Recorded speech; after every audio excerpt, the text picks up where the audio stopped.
Hi everyone, sorry about the background. We had a big windstorm and my quilt blew off the wall and it just kept blowing, and I thought, well, I have to take it in. I don't need it laying on the floor, so I took it in. So sorry about the siding. It is what it is. That's what we do here. we film outside. My house is I tried to film in my house. I did. I really did. But it's very dark and the wall color is such that it's just messing everything up, so I couldn't do it. So we're back outside again, but it's more like summer today. Okay, I want to talk about something about essentially why am I qualified to write this series that takes place in a very small rural mountain town in northeast Georgia. And you know, they say write what you know. And of course, you can't always do that. Sometimes you have to add in some things that you may not be that well versed in. And you have to do a little bit of research and flesh out what your knowledge. But the essential setting, I know very well because I live in such a town. Not exactly the same, not exactly the same area, but generally the same. And, you know, the Brewster's farm, of course, involves the development of a farm. Which already existed but was, you know, brought back to life by the granddaughter. And it's the things that happen on the farm, raising chickens, growing the gardens, just the way it is living in the mountains, the scenery that the things you see from your porch, and the way the people are, the people you interact with in town, the character of the town. It's very similar to Clancy in a lot of ways. Very touristy in a lot of ways. A little mountain town is often occupied in summer, and it's often occupied in the fall and at the Christmas holiday. But yeah, so you know, my little town is a little no traffic. It started out to be a little no traffic town. We moved here in 2002, and it grew. The town itself only had 223 people in it when we moved here, I think. That's according to the census. And by 2026, it had grown to 374. Which is not huge. It's an increase. Now the county itself, you know, was bigger than that. The county itself was, I think, 20,500 or so back when we moved here, and I think it's more like almost 26,000 now. So it's increased. It increased during the COVID years, when a lot of people were wanting to go out to the country and get out of the cities and, you know, have a little bit more freedom. So, you know, the town itself here has changed a lot. It's changed in a lot of ways. It hasn't changed at all. It's amazing that I really thought it would change more than it has, but it hasn't. And but there have been a lot of changes anyway. There's more strangers. There's more traffic. There's, you know, we got a little Walmart after we moved here, and you know, of course, there's two Walmarts within 20 miles of us. Besides that, but you know, there's more crime. And more, some of the crime comes from outside this area, coming in this area. We've seen a lot of that kind of thing. Somebody they robbed some lottery tickets from a convenience store not too far from me one time, and they came from Atlanta. But you know, we still love it. And after a military career, it's the first place that truly feels like home. And people recognize us, including former students turned adults that my husband used to teach as a substitute teacher in the school system. And of course, the feed store manager, who's been there a good amount of time. She's been there almost since we started going there, and she's amazing. She's amazing. And yeah, we've seen her through open heart surgery after she had a serious heart attack, and you know, I see her face, and I'm so happy she's still there after all these years. But you know, what else has changed since we moved here? Now this has a bearing on the books too. We've aged 24 years. It's significant because we were in our mid-40s when we moved here, and we didn't start out as children here. We've been now married for 50 years now. My husband's a disabled veteran with chronic severe pain, 2 heart conditions, and we left lucrative careers to move to the country, to move to the mountains.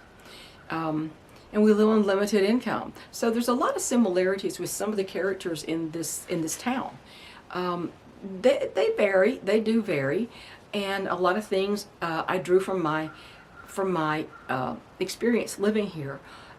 The scenery that I describe in the books is scenery that I see every day, and it's I look at this and I'm looking at trying to figure out how to describe this. For instance, up on the mountain that is right in my view and at the other side of the house, it's about 400 feet higher than we are. So, when we first moved here, there was one house straight across from us, and now it's covered in houses. It's like a giant Christmas tree lit up. In fact, sometimes right now, the little lights of the houses along the ridge look like those string lights you put in a garden. And and it's just interesting that it's just so much more populated. Not by, I don't know those people up there, I don't think. I mean, if I do, I don't know that, if I've met them, I don't know that they live there.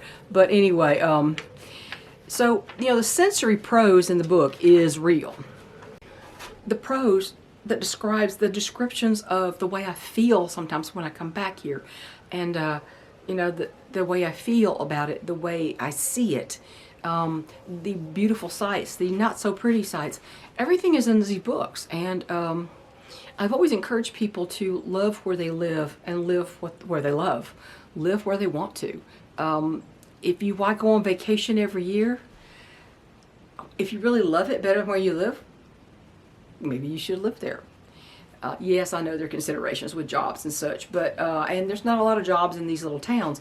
Now, the same jobs that are in those towns, it's this town of Clancy, in town are same jobs that are in my little mountain area. The same little shops that sell local author books, which I need to go talk to, and coffee shops and whatnot. There's a lot of trendy stuff in this town now, and there's been more added as it's gone along over the last 24 years.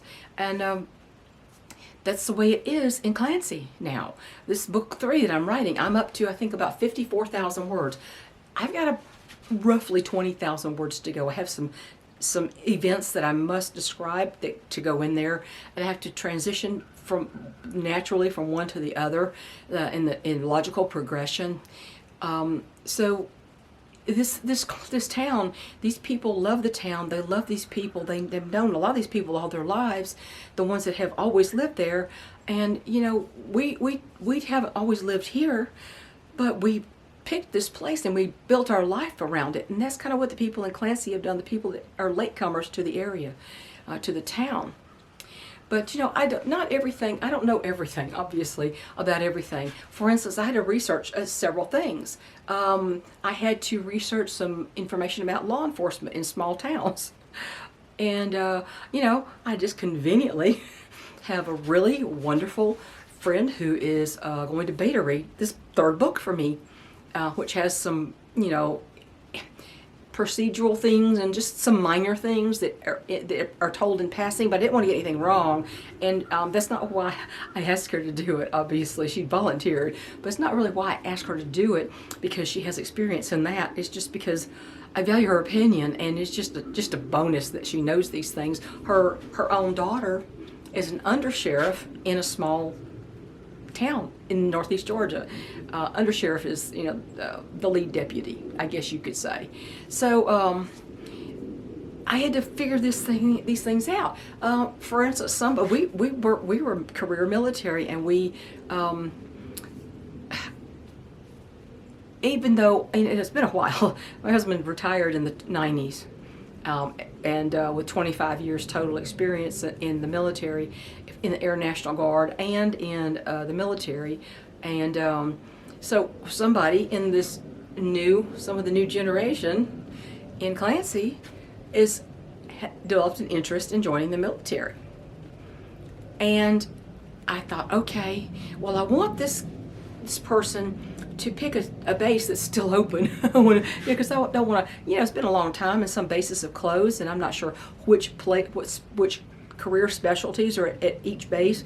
but I wanted one out west, and I wanted one that wasn't in a really cold climate.